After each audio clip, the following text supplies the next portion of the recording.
Hi, I'm Luke Stokes of the Foundation for Interwallet Operability. I'm an early adopter, blockchain adopter, and enabler. I'm on the Edge of NFT, the podcast that helps you adopt all the most exciting things in the NFT space. Keep listening. Hey there, NFT curious listeners. Look out for a great episode today where you'll learn how FIO is laying the foundation for an easily accessible blockchain future. And how our guest today started his selling career riding a pair of roller skates. Finally, we'll unpack an exciting vision of the future based on nonviolent consensus. All this and more on today's episode. Enjoy. And remember, NFT LA is coming March 28th to the 30th. It will be an unforgettable experience featuring the creme de la creme in the NFT space. Head on over to nftla.live to get your tickets as early as possible for best pricing. And if you or someone you know wants to partner with us to co-create this special unforgettable experience, there are still opportunities to get involved, but they are going fast. So please reach out at contact@edgeofnft.com.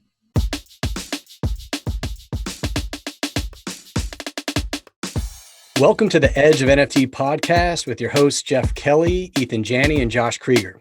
We aim to bring you not only the top 1% of what's going on with NFTs today, but what will stand the test of time.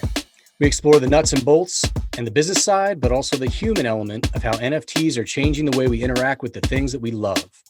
This podcast is for the futurists and dreamers, the disruptors and creators, the fans and connectors, and the makers and doers that are pumped about this ecosystem and driving where it goes next.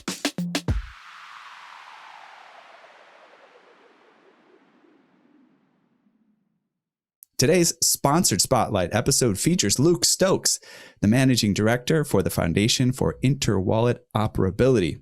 FIO is to crypto what HTTP is to the internet. FIO is the open source and decentralized crypto usability layer that makes sending, receiving, and even requesting crypto easier than ever and dramatically less risky to use. Luke has been a consensus witness for the Hive, previously Steam blockchain, since early 2018, and a custodian for EOS DAC, a community-owned EOS.io block producer and DAC enabler since its inception. And he's a really awesome guy that we know very well. Luke, welcome to the program. Thanks so much for having me. Yeah, that was a long-winded intro there. We have more. But yeah, there's always a lot of wonderful stuff to say about our guests, and it's always a privilege to have the folks on that we're able to talk to. I want to start with the basics with you, and want to get you to tell us a little bit, what is FIO and how did it originally form?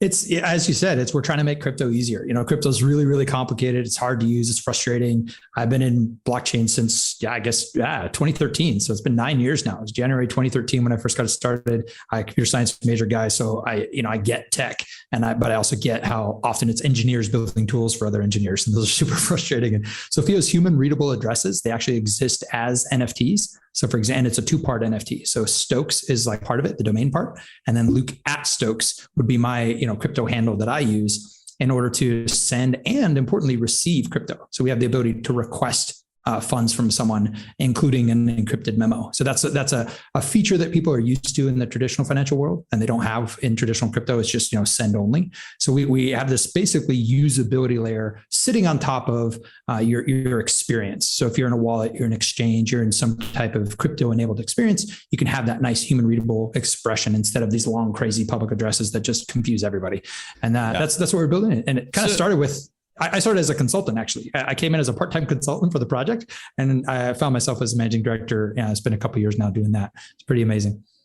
Cool. Yeah. It's cool what you guys are doing. And I want to sort of go into how the protocol works and how it can enhance the crypto experience. But I think probably some folks that are listening are familiar with ENS and how that sort of simplifies transactions on Ethereum. Maybe you can sort of compare what you're doing to ENS to start off, just as a point of relevancy to folks. Definitely. Yeah. We kind of have this little diagram we use. It's kind of like a Zen diagram or Venn diagram. It could be Zen as well, I guess, how these things kind of overlap. And there's a concept of wallet naming. So ENS, unstoppable domains, there's a whole bunch of other ones like, ADA handles, and, there's a new one on Solana, and like they all have these kind of wallet naming solution providers, which we feel is, pretty important. You've got CruxPay, you've got, there's many of them. What we do a little differently than Unstoppable Domains and ENS is we're not doing like decentralized DNS. We're not trying to solve that problem. It's a big, great problem to solve, but we're focused on usability. So we do the wallet naming. That's where we're similar. We do additional things such as NFT signatures, which we definitely want to talk about on the show today. We also do, as I mentioned, that FIO request functionality and the ability to add a memo. One of the challenges that we see with some of the existing solutions is either they're on a layer one that's too expensive to use, and that's why Unstoppable, moved to Polygon and other examples like that. It's just, if it's so expensive, people aren't going to use it. And then the other part about it is the ability to request funds and have a message or a memo, and to be able to work in a permissionless way with every single chain. There's no approval that you need if you're a new blockchain with a new token to be able to use the FIO protocol. It's just an open permissionless protocol that anyone can participate in. And prior to ENS having a token, we were kind of the only tokenized decentralized business model, which they're exploring as well now, which is kind of demonstrates that we had a good idea there. Yeah, totally, man. Well, walk us through how this enhances the crypto experience for someone that loves NFTs and is starting to sort of dabble in that space. Maybe, maybe they got something a little bit crazy that they didn't expect to put in their wallet, and gosh, it's there now, and now they want to protect it because it's going up in value. How does FIO help? This is all really good questions, and I'll caveat it with the entire industry is like too early. And what I mean by that is that, I would remember when the internet was first getting going. I built my first websites in like 1996 and stuff, and things were frustrating, things were difficult, and it just takes time for usability to catch up and for people to actually prioritize usability. So I'll say that as a caveat, and I'm reminded that even right now, as today I read an article, I forget which, it was one of these metaverse land NFT sale things, and there was a big critique about the project. And as I read through the critique, I was kind of chuckling because most of the critique was really about the blockchain industry. It was like MetaMask is too hard, and they were looking at a blockchain transaction on Etherscan going, this is my receipt. You've got to be shitting me. This is crazy, right? Like the idea that this isn't a human readable receipt to know exactly what I bought and I just spent a whole lot of money for, right? And those are the type of things that we're trying to solve with FIO protocol. So instead of just some random, if you've seen an Ethereum address or an Ethereum contract address, and you've seen, hex data for metadata that you're supposed to interpret as, this thing you bought, it's not user friendly at all. And so what we're trying to bring is, for example, you could have the Spirit Seed, NFT that could be signed by Edge of NFT, and that could be displayed right in the interface. Like Unique.1 is the first integration of the NFT signatures by FIO, where you can go and say, oh, that's a human readable thing. I know that I got something that is real. It's not just a hash. And it makes sense to me. It's usable. It's kind of like the difference between typing in an IP address and randomly trying to go to some website, or having a way to go to the web page directly, or as we say, HTTP for the blockchain. The idea that you have a way to have these kind of routing of images and text and eventually streaming media and all this stuff kind of packaged in a web browser experience, something that is like comparing what you guys are doing to like Bitly, a fair comparison. Yeah, actually, that's a good way to think about it. Instead of some big, long, gigantic address that you're not going to remember, it could be just a super simple, user-friendly address. And the nice thing about this is it's cryptographically improved in terms of you can have absolute certainty that the person who controls that NFT or the person who controls that address is the same person who kind of sent you that request. So you're never going to send an NFT to the wrong account, or you're never going to send tokens to the wrong account, because you have absolute certainty that Luke at Stokes is actually me. Or better yet, you're not going to buy an NFT on a marketplace that's fraudulent. That's not actually from Beeple, for example. Instead, if Beeple or any other artist wanted to sign their NFT with a FIO handle, then they actually know, oh, okay, I'm buying the original thing. I'm not buying a knockoff. Yeah, this is really great stuff. And I think, the interesting thing about the crew we have right here is, of course, is we're all nerds, and I think to some degree we enjoy, going to the transaction hash and being like, I figured this out. I know what's going on. This is cool to kind of be able to decode, this cool new thing that's going on. And I remember going to working with a Solidity developer and, working on a human facing interface, and there'd be error messages that get thrown up, right? If they enter the wrong information. I say, well, we gotta make that error message say like something that they understand, the user actually understands. And he's like, yeah, but they did the wrong thing. And I'm like, yeah, dude, they did the wrong thing. They need to know what it is that they did wrong. Like, you have so many technical people that are just, they just get it that way, and they don't even get what it's like to not get it that way.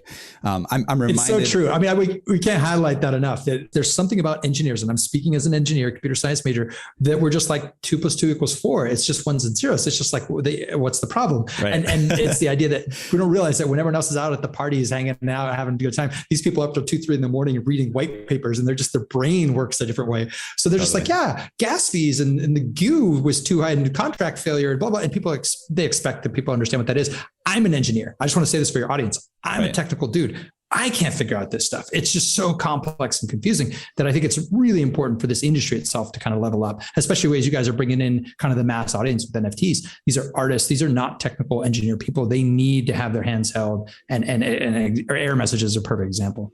Yeah. And before going to this next question, I can't help but recognize, we talk about easy buttons a lot, but I can't help but recognize in this specific conversation, this sort of analog with the sort of Steve Jobs, Steve Wozniak kind of thing.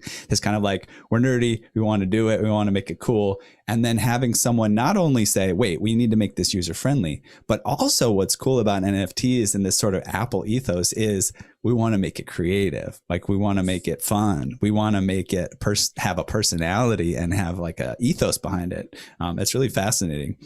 You know, in the light of like telling us about, you know, things in a little bit more human friendly way, decentralized autonomous communities, DACs, tell us a little bit about them and how they relate to FIO. That's a great question. In that I've just today, I actually tweeted about how I wanted to give a shout out to everyone who's been doing DACs and DAOs. DAOs are probably the more common term, decentralized autonomous organizations. It's just one of those things, whichever term gets more popular gets used. And that one is probably more commonly used. And essentially, I describe it as a group of people with a shared goal. And they come together and say, how can we pool our resources, pool our time and attention and energy to do something that we couldn't do as individuals? And then once we get into that situation, how do we have more of an autonomous process for that? So it's not just a bunch of people being like, hey, how do we communicate? How do we talk through this? How do we decide financially where the funds go and everything?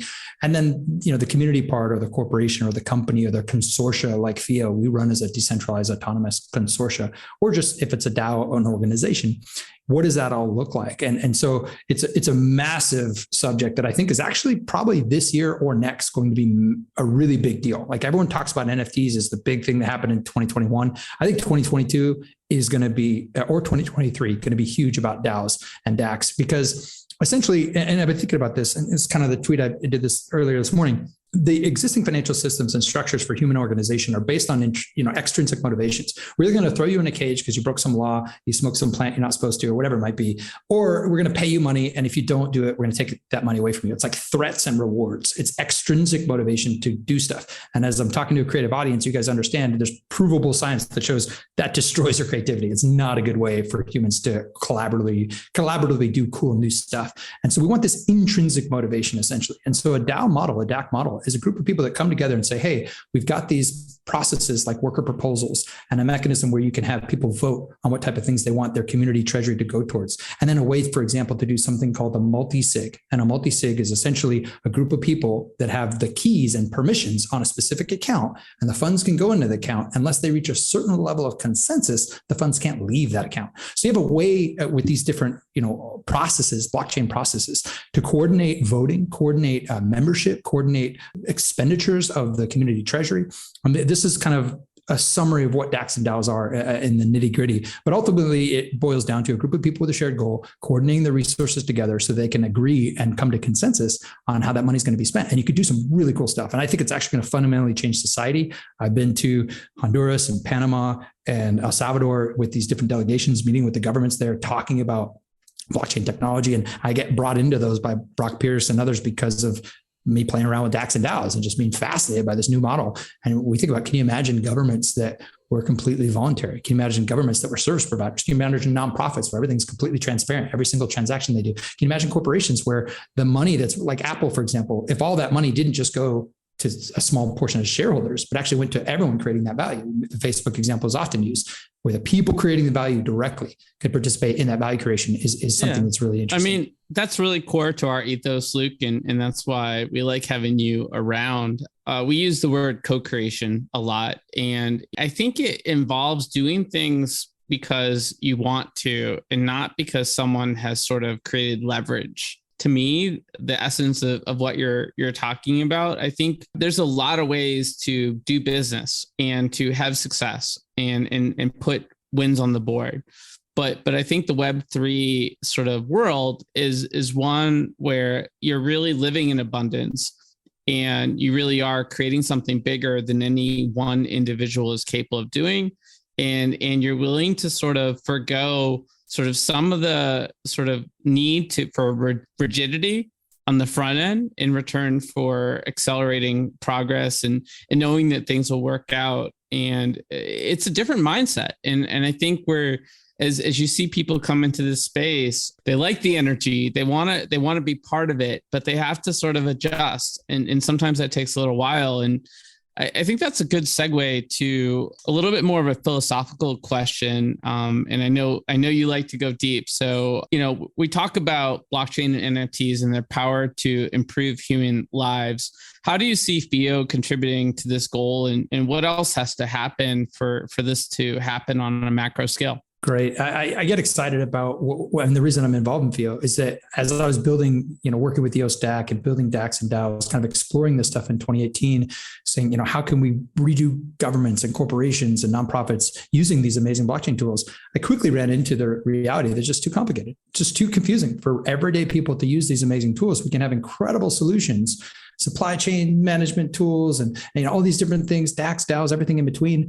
Incredible games, all these things, but if they're too complicated, people won't use them. And so my passion with FIO is kind of being able to say, okay, can we make crypto simple, joyful, fun, not stressful? You're not sitting there freaking out going, oh my gosh, this is a mutable transaction. If I screwed up, everything's gone and my savings is gone. And I've heard those stories so many times in the last 9 years that I've been in the space that it was just really the pain of recognizing my industry's not ready for the mass adoption.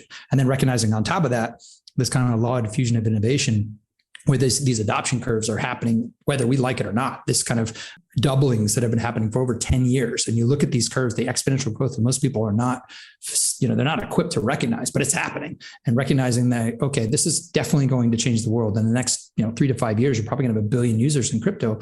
How do we prepare this industry for that? And for me, immediately, like we were already saying, it's the Steve Jobses of the world that are going to come to this blockchain crypto space and make it easier. And so I figured, okay, this is the most important thing to do. If we can make it fun and interesting, then we can actually bring freedom tools to more people. It can actually be accessible by the people I met in El Salvador and other countries where they don't have the level of technical sophistication. A lot of us kind of early innovators, not even early adopters, but just those early innovators, the 2.5% or so, we're at about maybe 3.9% in the whole world using crypto on a regular basis today. So we got a lot of growth, and it's going to be people that aren't at the same kind of educational and technical know-how that your audience is and that we are mostly. It's going to be a whole larger group of people. We just got to make it simple. So I look at it as more kind of a prerequisite requirement to bringing the freedom tools and the promises that this industry has made for over a decade.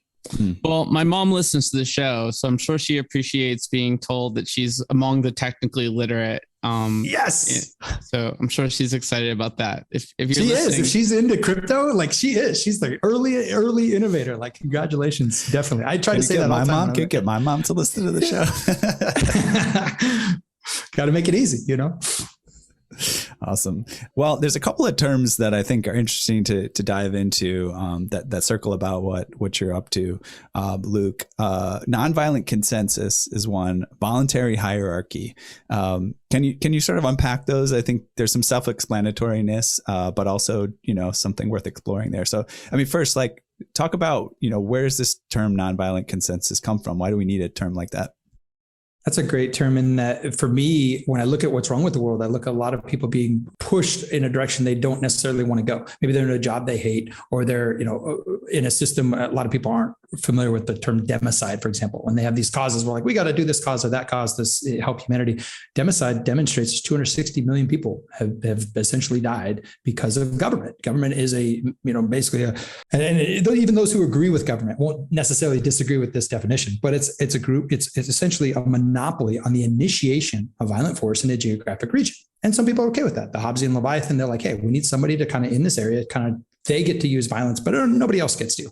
And I think that was really important. I'm not, frustrated with the history of how we got here, I just also think that it's not going to serve us going forward. So I think that humans do their best work, as we've already been discussing, when they aren't forced to, when they love it, when it's fun, when it's intrinsically motivated. And so I look at blockchains as a tool for nonviolent global consensus, which our community, as a human species, has never had before. It's usually just whoever's got the biggest guns, the biggest Air Force or Navy or Army, they get to define consensus for everyone else. And if you disagree with them, you essentially face violence. And so I'm excited about a way for the whole world to say, this is true.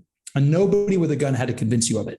It just is. It's immutably true on the blockchain. And that, I think, is going to have amazing new opportunities for how we interact with each other. Because then it's not, and it's also, you can't actually, it's the only, as like Michael Saylor and others talk about, it's the only money that you can take with the grave with you. If you have your private key in your head and you don't tell anybody about it, that money's gone forever. It's not like you're going to have it with you somewhere else. But the idea is you can't force someone to participate or not participate in this ecosystem. It's completely voluntary, and it's completely done in such a way that there's no force involved. And I get very excited about that. And the reason why I think that's important is because we do our best work as a species when we're voluntarily coming to consensus in a way where we go, hey, this person's not here because I'm forcing them to be here. They're here because they want to be here. And then we get to work together and do cool stuff.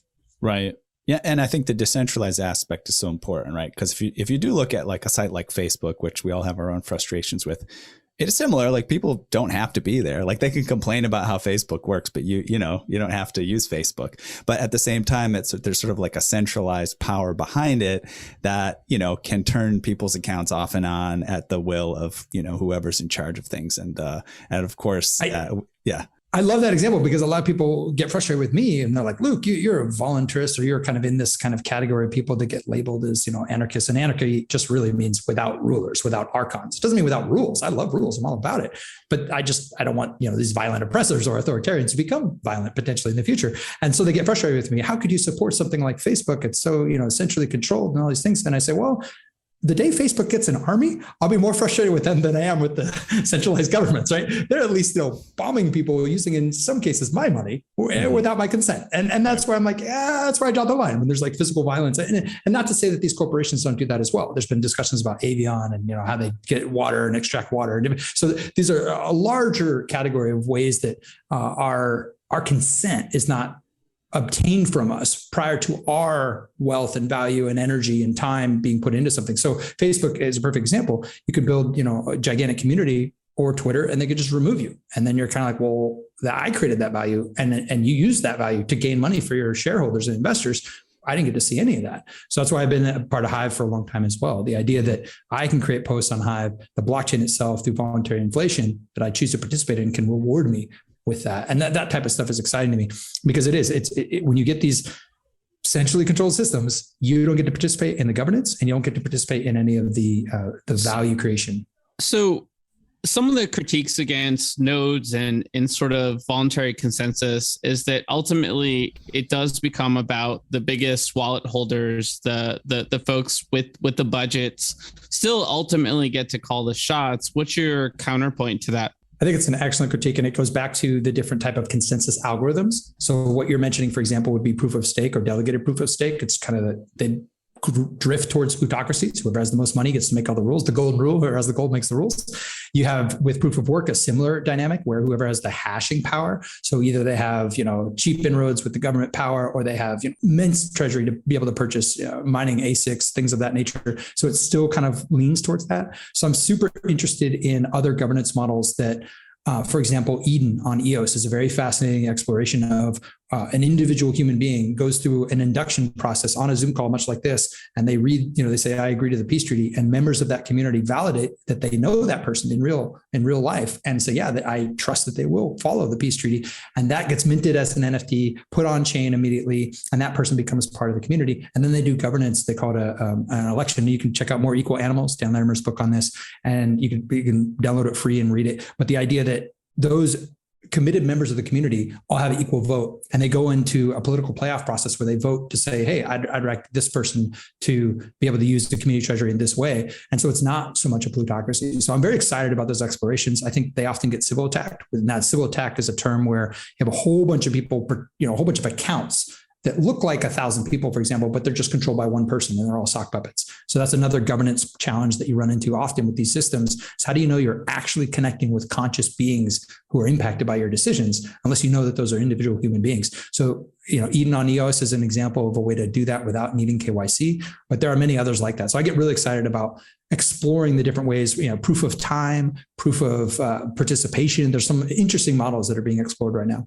And so just to make sure we cover that, what I mentioned earlier, this sort of a voluntary hierarchy term as well. Is that kind of just what you're explaining right now? The fact that, if you're in deep because you chose to be in deep. And if you're not, if you're in sort of shallow, that's just because of your choice. Is that what that means? Yeah, definitely. And it relates to the idea that some people think DACs and DAOs, when they first kind of exposed to the idea, they imagine it's just completely flat. And that's the only model there is, meaning every single decision is a referendum where every single member who is participating has to vote on everything. And I just want to make it clear that that's not at all the case. You can have hierarchy in the situation as long as it's voluntary. And the distinction there, I think, is critically important, because you also, in a voluntary hierarchy, you have the process. For example, use Eden on OS as an example. You only need a 10% referendum to have a new election. So it's very, very simple. And it's actually a requirement every year to have a new election. It's part of the peace treaty. So the idea being, you can have, for example, administrators, you can have group admins, you can have people that you entrust to be on, for example, the multi-sig of the Treasury. And you don't have to be involved in the day-to-day politics and the day-to-day decision-making of every little detail. You can proxy your vote even. That's another, liquid democracy is a mechanism where you proxy your vote based on categories. So this is an expert in that category. If there's a vote that comes up based on that, I'll let them make the decision. So I think there's some really interesting ways that we can structure hierarchy in a way that isn't authoritarian, isn't this way you're locked into something and they might use violence against you if you disagree. Like, we remove that option on the table. Hierarchies get much more palatable. And also too, we see them all throughout nature. We see them through our own bodies. Our body has a hierarchy with the head and the heart and all these different things. So I tend to get excited and geek out about anything that mimics what we see in biology and mimics what we see working for millions and millions of years. It's like, we're probably pretty close to something feasible if it looks a little bit like that. Yeah. A friend of ours pointed out the term edge effect is pretty interesting, because it's the biological convergence of different bio landscapes. And I think, that's a little bit of what we're talking about here. Looking at the broader lens, I know you're always on the cusp of the edge of NFTs, just beyond FIO.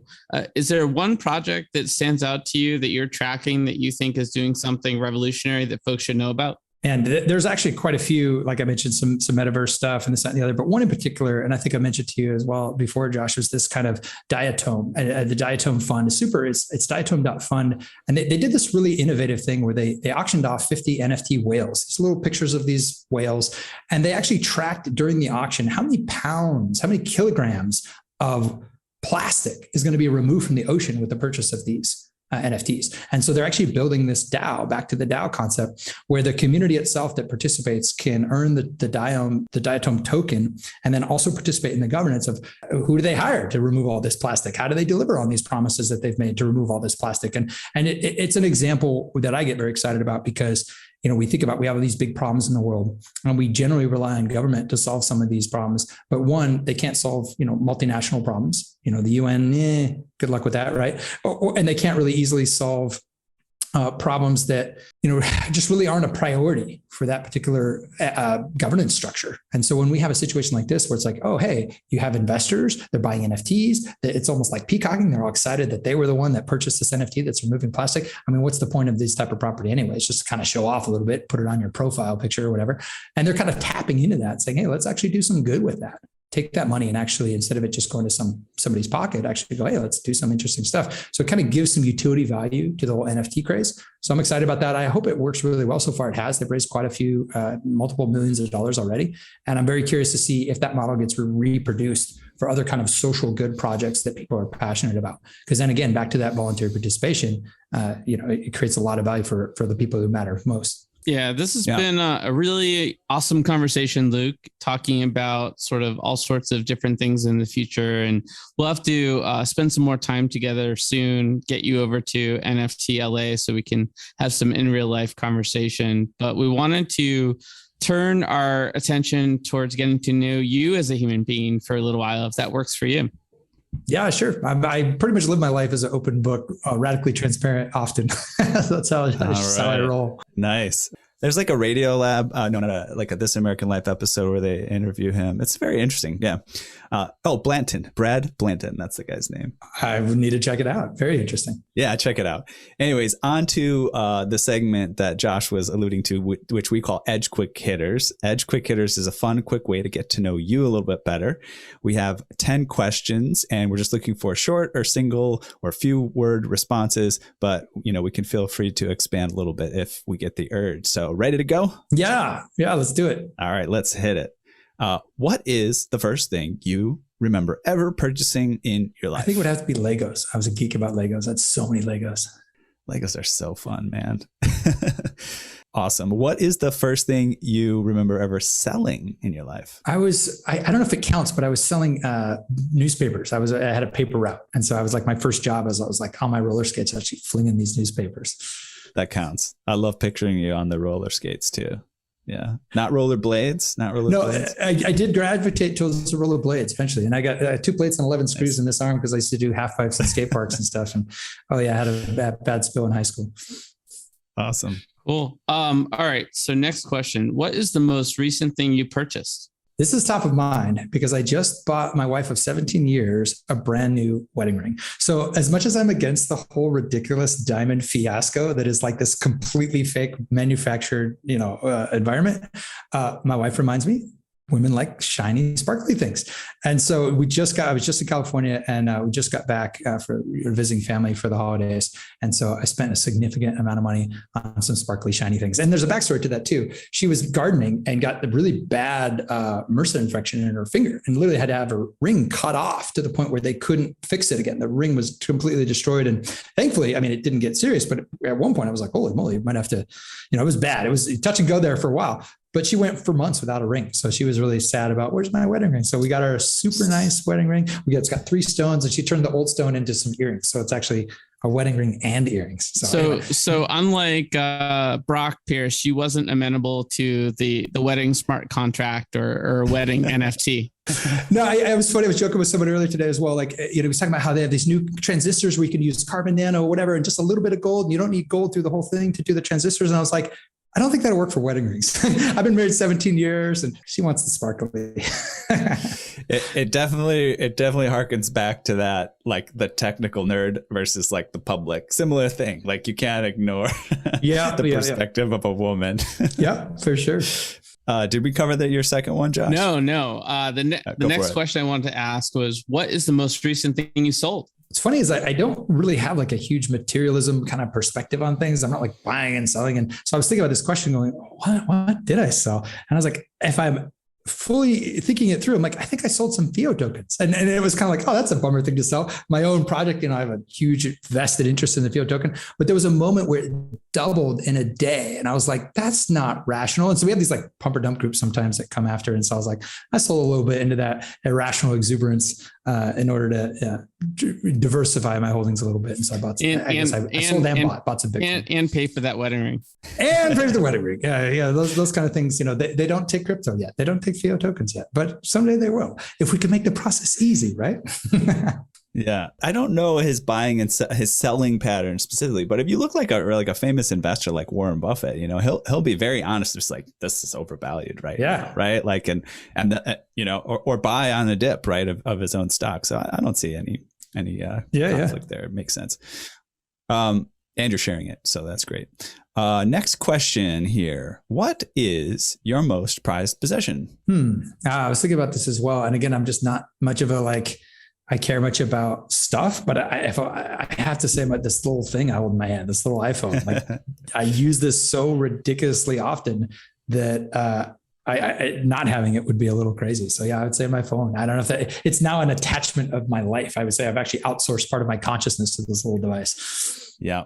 We're definitely androids. We're the Borg here with our cell phones. It's pretty clear. And I specifically didn't mention my wife or my kids because they're not really possessions, but they're in a different category. Good call. Something in between.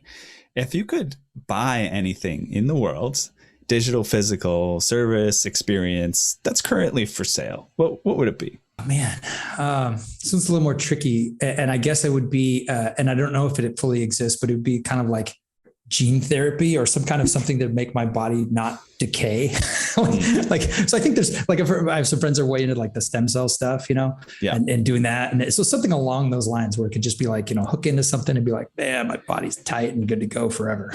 Nice. We'll hook you up with Steve Aoki. It seems to be his direction as well. His episode's coming out soon. All right, Josh, get the next one. Yeah. So if you could pass on one of your personality traits to the next generation, what would it be? Sorry about that. My internet disconnected for just a little bit there. I think I got the question though.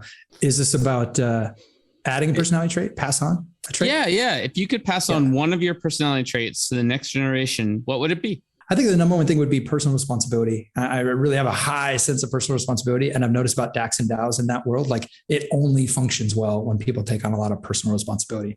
And this is the whole, grab an axe and go cut down a tree and, no entitlement, but build something yourself. Yeah, I think that's really important. It's different than just integrity and keeping your promises. There's an action component to personal responsibility that I think, gets lost in the mix. So that's appreciated. If you could eliminate one of your personality traits from the next generation, what would it be? One of my personality traits. Oh man, there's probably a few I could list, but probably just like insecurities or, this sense of pride and, or even like sometimes called man pleasing, like trying to make other people feel good about things I do. I think those all kind of roll together for me in my life and they spin out into, forms of avoidance and all these things. Like I'm really big on the whole consciousness evolution thing. So I'm like analyzing all these little things. What can I improve better? So yeah, basically just kind of just being who you are, where you're supposed to be in flow. That's a good one. Yeah. All those voices that go on in your head, about what other people think, they could just make life harder. What did you do? This is an easy one. Second to the last question. What did you do just before joining us on the podcast? I was literally on our account management call for FIO protocol, talking through all our different, I think it's 30 or 40 different FIO integrated partners, exchanges and wallets and NFT platforms and stuff. And just kind of like which ones are stuck, which ones have we signed an MOU with, but they haven't delivered on that, which ones are killing it and doing awesome. And then thinking through like how we can actually promote it more and better and get people, let them know it even exists. A lot of people are like, crypto's too hard. It's haven't used FIO yet, Is there a cool new partnership that's going well that you can mention? There's a couple that aren't officially public yet, but we can mention them. I think it's all right. Opera is kind of a lot of people, when you onboard with Opera in Android, you actually are getting a FIO crypto handle as part of that onboarding process, but we haven't publicly blogged about it and promoted it, but there's thousands, tens of thousands of addresses that have already been registered there. So that's pretty cool. The other one we haven't really talked about yet at all really is alti.com. That one's super cool. They've got a really amazing experience where you can, use a Twitter bot, a Telegram and a WhatsApp bot, and they're integrated so you can do FIO requests and FIO send, and they're still, finalizing some things on their end. So I'm giving you kind of some sneak preview of stuff that I'm personally most excited about. But stay tuned for those announcements. They're going to be pretty exciting. Very cool. And then also too, Josh, some stealth reveals pulled out. Yeah, and then also too, I have to mention just a huge shout out to the whole FIO community, specifically the block producers. We have block producers all over the world, the blockchain validators for the FIO protocol. We're our own standalone chain, and we did a major deployment just actually it was a few days ago on the FIO mainnet for staking. So we're going to be able to take the FIO tokens and stake them, and there's going to be rewards for those who do that. And it's a way to kind of reward those who spend the time and energy to vote for the block producers, participate in the DAO governance that we have on chain. And I'm very excited about that. I mean, it was like 7 or 8 different multi-sigs that had to be approved, code reviews that had to be done. And that team, we actually had them all live on a Zoom call. It was like 20, 30 people on a call all at once so that we could deploy those in the right order. And it was amazing to be a part of, to see the governance happening in real time from people all over the world, all participating voluntarily. It was amazing. It was a great example of what we've been talking about on this call. And that took place this week as well. Awesome. Very cool. All right. Last but not least question. What are you going to do next after the podcast? Well, it's almost 7:00 here. I'm actually going to go ahead and say hello to my wife and kids because I've been on meetings all day long. And then I think I have a couple other meetings that I had to bump because of other meetings. So I might jump back a little. Yeah. Go say hello and see how my family's doing. Sounds like my days. So Luke, this has been amazing, man. Where can listeners go to learn more about you and FIO and all the other cool stuff you're working on? Thanks so much. I'm Luke Stokes on Twitter, Luke Stokes on PeakD or ecansea.com or hive.blog. Those are all interfaces for the Hive blockchain. So I'm Luke Stokes there as well. Also Luke Stokes on Telegram. And as far as FIO, it's Join FIO is the Twitter handle. That's kind of our most active place for announcements and things of that nature. It's also fioprotocol.io. And we'd love to have you get involved, whether you've got NFTs you want to sign and secure and make sure that there no fraud takes place with them, or you want to experience a FIO request and request funds from someone in an easy, safe manner.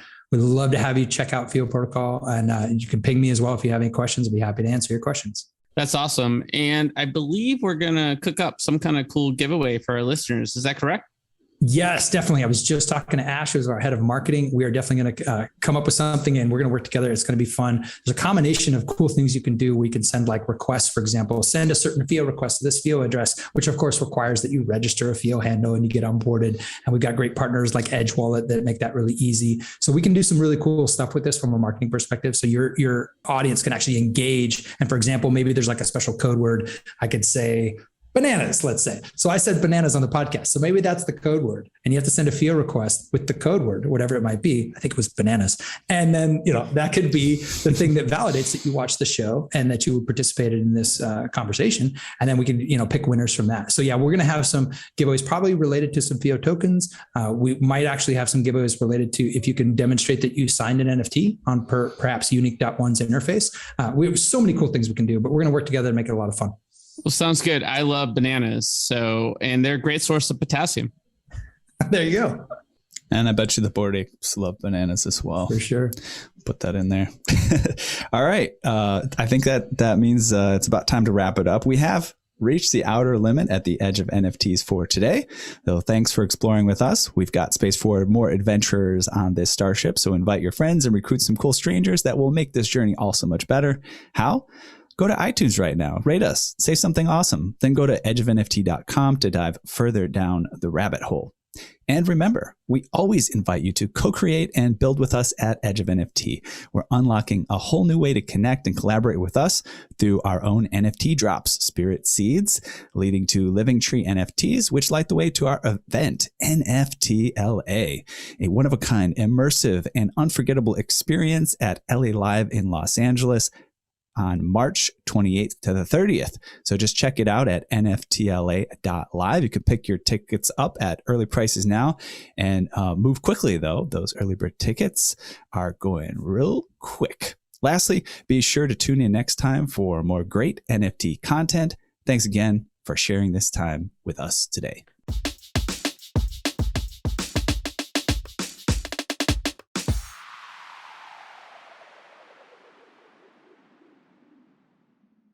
The views and opinions expressed on the Edge of NFT podcast reflect solely those views and opinions of the show creators and its guests. We're learning as we go, just like you. Please make sure to do your own research. Our podcast is not financial advice. There are multiple strategies and not all strategies fit all people. You understand that you are using any and all information available on or through this podcast at your own risk.